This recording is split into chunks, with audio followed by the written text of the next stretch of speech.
Magandang araw mga kababayan. Kasama niyo po ngayon si Ka Eric sa isa na namang episode ng ating video analysis at video talakayan. Sa oras na ito ay mahalaga pong bigyan natin ng pananaw itong ipinaabot na mensahe kay Ka Eric. Kagabi ko pa ito nakuha at nag-check tayo ng other sources. Tungkol po ito sa napabalitang pagbisita ni Lola Laila de Lima sa kulungan dito kay Ramil Madriaga noong December 8 bago lumabas ang affidavit kunwari ng chismis ni Madriaga at dinumog ng media. Again, the information points to the situation na binisita ni Lola Laila de Lima noong December 8 si Ramil Madriaga. At matagal silang nag-usap at doon nga, pagkatapos ng pag-uusap at bisita na ito na ginawa ni Lola Laila de Lima kay Ramil Madriaga, sumabog na ang diskarte ng The Madriaga Chismis laban kay Vice President Sara Duterte. Hindi po ito isang sitwasyon na parang nagkataon lang. Ang pagkakaroon ng isang orchestrated, well-financed, and highly organized na special political operations to demolish ang mga Duterte, lalo na po, hindi lamang si Pangulong Rodrigo Duterte, kundi lalo na ngayon sa kalagayan na ang natitirang balakid sa gustong mangyari ng mga yellow and pink zombies, mga komunistang terorista at mga hilaw na komunistang grupo nila na magkakapareho pong layuning durugin at mapigilan ang panunumbalik ng isang malakas ang loob na uri ng panggobyerno, kagaya po ng pagkakaroon ng isang prospects na naman ng Duterte leadership under Sara Duterte na siya ngayon ang Vice President. Ibig ko pong sabihin dito mga kababayan, hindi po nagkataon lang na pumunta si Laila de Lima. Consider this as verified information. Nakausap ko po ang isa sa jail guards doon sa Camp Bikutan, sa Bagong Diwa, at itinuturo nga itong pagkakataon ng December 8, kung saan ito rin po ang paglantad at pagpasambulat nila ng diskarte ng The Madriaga Chismis laban kay Vice President Sara Duterte. Una, ano po ang layunin ni Lola Laila de Lima na kilalang kilala na operatiba nila Marcos at Romualdez at Lisa Araneta upang umatake ng tudo-tudo sa mga Duterte? Kaya nga ito nakalaya at naisantabi ang kaso nito na drug trafficking at iba pang mga pagkakasabwat sa iligal na droga na sindikato nang umupo si Marcos sapagkat ginamit ito na isa sa mga assurance operator upang hindi na po magkaroon ng problema sa dilaw at pink. Si de Lima ay kiniwa sa kulungan at ginamit na pang birador upang magkarga intriga at umatake sa mga Duterte. Walang pinagkaiba sa balahibo ni Hontiveros at ni Trillanes kung ang pag-usapan political mercenary operations. Kaya itong December 8 incident na naispatan at na-confirm ng iilang mga jail guard or guard sa facility ng Camp Bagong Diwa kung saan nakakulong po itong kidnap for ransom criminal suspect. Suspect pa siya kasi hindi pa na ilantad o nailahad ng buo ng korte ang kanyang conviction o hatol sa kanya. At binanggit nga ito ni Attorney Harry Roque na kilala niya ito na isang sindikato at ito nga ay nakalaban niya sa kasong kidnap for ransom ng ilang mga Chinese or Filipino-Chinese personalities. Ngayon, malinaw naman siguro sa atin kung ano ang purpose ni Lola Laila de Lima, bakit siya pumasok doon at nakipag-usap at bumisita kay Ramil Madriaga. The timing is very apparent, the purpose is very clear. Gamitin si Madriaga na gumawa ng kwentong Alab Bicoy Part 3. Kung matatandaan natin, si Trillanes po ang itinuturo ni Bicoy at nila Attorney Jude Sabio na pasimuno ng Bicoy 1 and Bicoy 2. Yung sinasabi niyang ang totoong narcolist, no? Yun pala, scripted at video lang na ginawa ng kwento ni Trillanes. So itong Madriaga Chismis ay parang Bicoy Part 3. Bicoy na Bicoy. Nag-iba lang ang karakter pero ang script at ang mga linyada ng birada nakapokus sa mga Duterte. At tinagurian nga ito na the Watusi expose. Watusi kasi wala na. Hindi ka panipaniwala eh. Sinungaling na, kriminal pa ang intensyon. Kaya instead na maging dynamite expose, naging Watusi expose ang kinalabasan ng Madriaga Chismis. Pero ang mahalaga ay naibulgar ngayon ang pagkakasangkot ng mga dilaw at pink na mga mersenaryo. Kagaya po, pag sinabing mersenaryo, parang mga asong ulol na binabayaran. Pinupunduhan para mga gap at umatake. The way Governor Chavez Singson describes itong si Aling Claire Marites Castro na tagapagtahol ni Marcos na isang asong ulol. Pag bumubuga ng pera papunta sa kanya, na tumatahol ng malakas. Pag tudubuga ang pera, hindi lang tumatahol ng malakas, nangangagat pa. Exactly the way kung papaano ginagawa nila Trillanes, Hontiveros, Boy Tartar, No Toothbrush, Ronald Lamas, at ni Lola Layla de Lima. Itong mga operations nila. Akala nila mababaw ang pagkakaunawa o tanga o bobo ang mamamayang Pilipino. Para hindi makita na ito ay isang malaking katarantaduhan. Bicoy na Bicoy, ang totoong narkolista, pati ang anak ni Pangulong Duterte na si Kitty, na during that time, I think was only 16 years old, idinamay pa nila Trillanes sa kanyang Bicoy story na ultimately, naibulgar din po. So, si Layla de Lima, ang representante ng yellow-pink zombies na mga oportunistang mersenaryo na pinupunduhan ni Martin Romualdez at nila Marcos at Lisa Araneta para gumawa ng final touches kung papaano ilabas ang kwento ng chismis na tinaguri ang supposedly dynamite expose na naging Watusi expose. Ang pumato lang itong si Boy Banal na Aso, Santong Kabayo, Benny Abante. Hindi naman ito nanalo sa eleksyon. Ang yabang-yabang ng hambog na kulukoy nito na pastor-pasturan. Ano? Boy Banal na Aso, Santong Kabayo ang tawag sa kanya. Sabi niya, believable at dapat imbestigahan. Kulukoy. Imbestigahan mo sarili mo. Bakit ka nanalo? Talo ka naman sa eleksyon, naging comelected ka dahil sa sindikato nila George Garcia sa Comelec. No? Yan lang ang pumatol dito sa kwentong chismis na ang main ingredient pala ng paghalo-halo nito, paano kikinis-kinisin, lumalabas si Lola Layla de Lima. Kung si Layla de Lima ang bumisita noong December 8, anong ginawa niya? Number 1, posibleng inayos-ayos niya ang kunwari affidavit of expose. Kasi abogada siya, di ba? Naging DOJ secretary, yun lang ang naituro ito na sangkot sa sindikato sa National Bilibid Prison sa illegal na droga sa buong bansa. Ayon sa mga revelations na kumalat noon sa public media. So, inayos nila Lola Layla de Lima ang finishing touches sa affidavit na ilalabas ni Boy Chismoso Ramil Madriaga. No? Si Bicoy, no? The new Bicoy of the yellow and pink zombie na matapos na mabuking si Bicoy, ito na ang bagong Bicoy si Ramil Madriaga. Kaya katunog ng Picoy.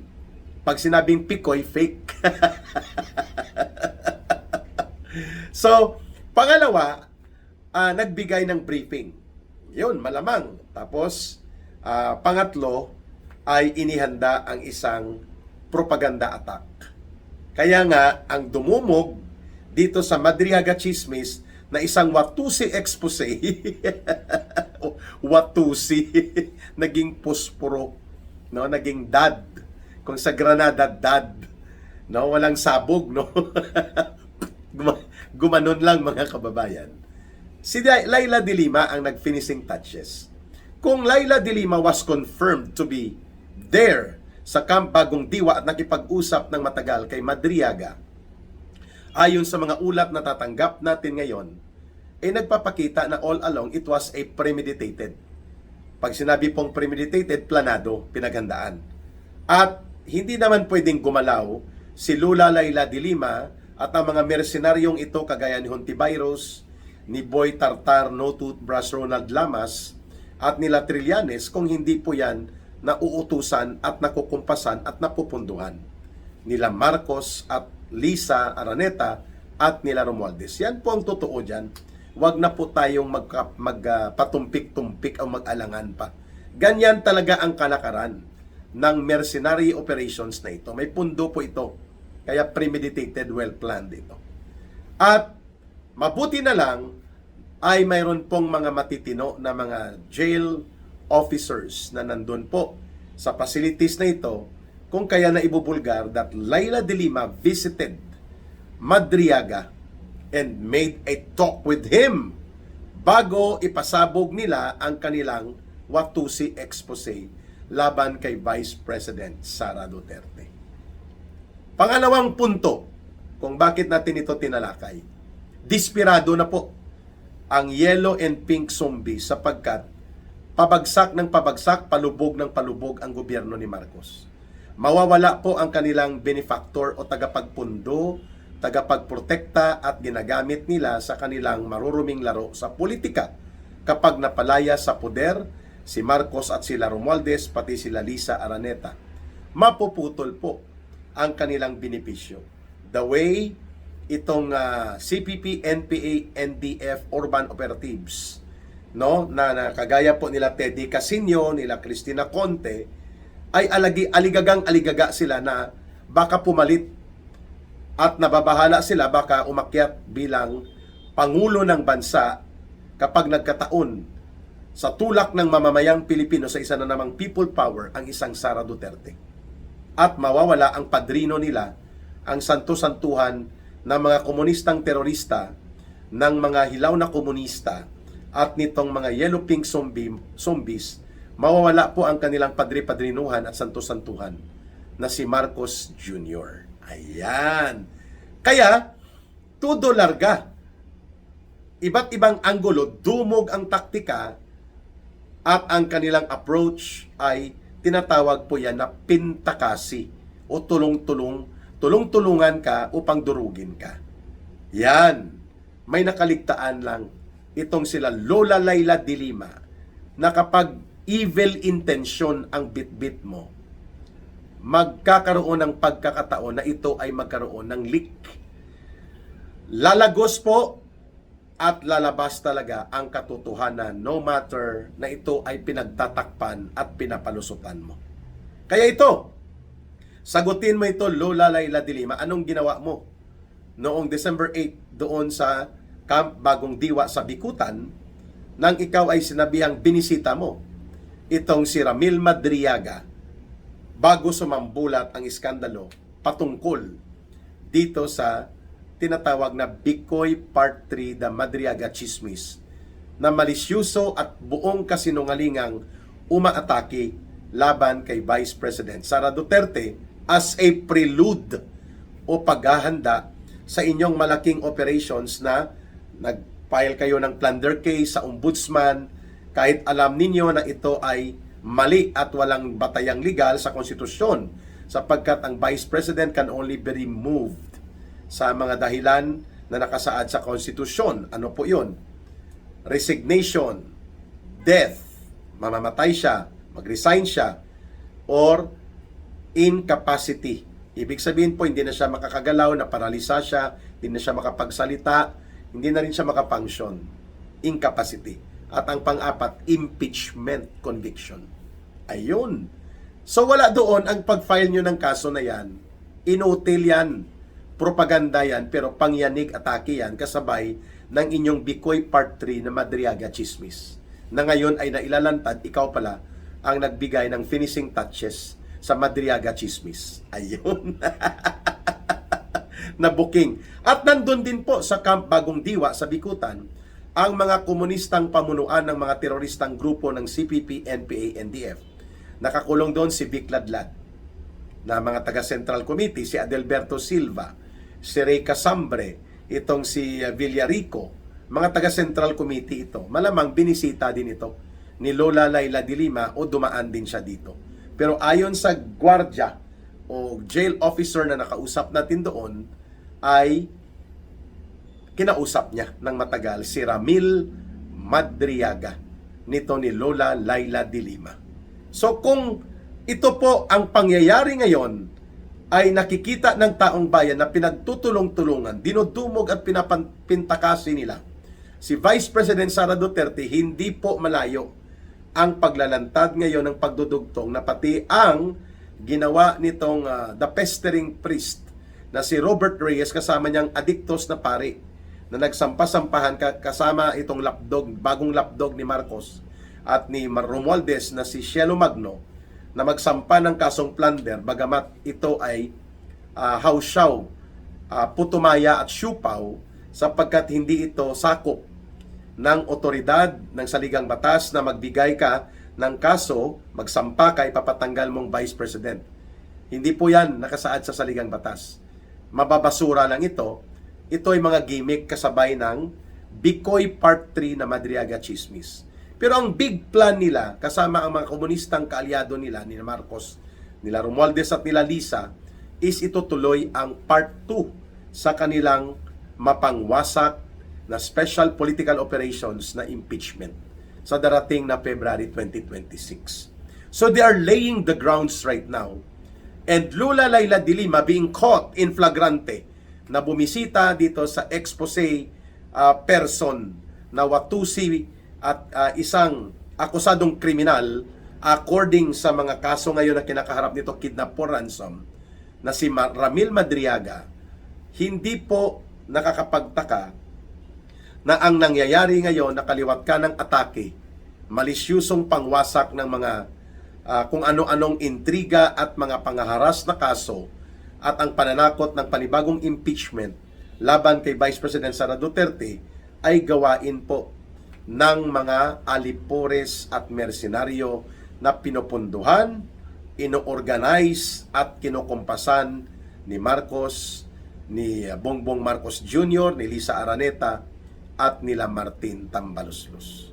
Sila po, ito pa rin ang grupo na nagpadukot kay Pangulong Rodrigo Duterte upang ma-eliminate ang physical presence ni former President Duterte sa Pilipinas dahil takot na takot sila sa isa na namang Rodrigo Duterte na pwedeng mag-inspire at magpakilos ng milyong-milyong mamamayan upang labanan, tutulan at itakwil ang nabubulok na gobyerno ni Marcos at nila Romualdez. At mawawalan po ng padrino, sponsor at benefactor at financier itong mga oportunistang grupong mapangwasak sa ating lipunan, ang CPP, NPA, NDF, ang mga urban operatives nila, ang mga hilaw na komunistang mapagkunwari kagaya ng grupo ni Boy Tartar, No Toothbrush, Ronald Lamas, ni Risa Hontiveros na BFF niya, ang mga yellow pink zombies na grupo ni Dilimao at nila Trillanes. Lahat ng ito po ay proven in history na tagapagsulsol ng pagkakawatak-watak ng mamamayan, tagapagtaguyod ng mapangwasak na mga pananaw at mga politikang marumi. Kaya nga itinakwil ng mamamayan, ngunit kinupkup, pinunduhan at pinalakas ni Marcos para gamitin laban sa kanyang mga pampolitikang kalaban, lalo na ang Duterte political camp. Kaya, tsamba mo kung maka-score ka pa muli, Dilimao. Exposed na exposed ka na ngayon dito sa nangyaring jail visitation and special talk na ginawa mo pala ayon sa sources kay Ramil Madriaga na naging isang Bicoy Part 3 chismis expose at naging Watusi instead of dynamite.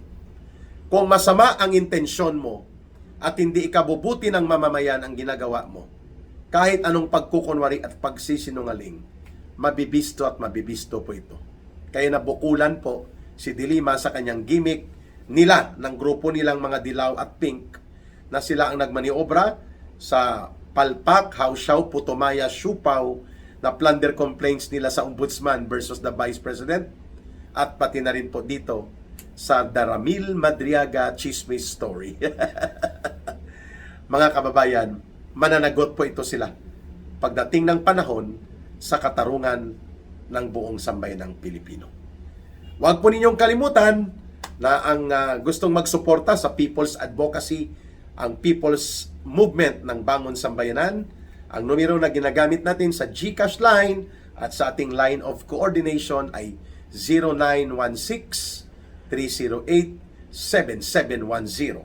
0916-308-7710. Ruhilda Celis, kailangging po yan, mga kababayan.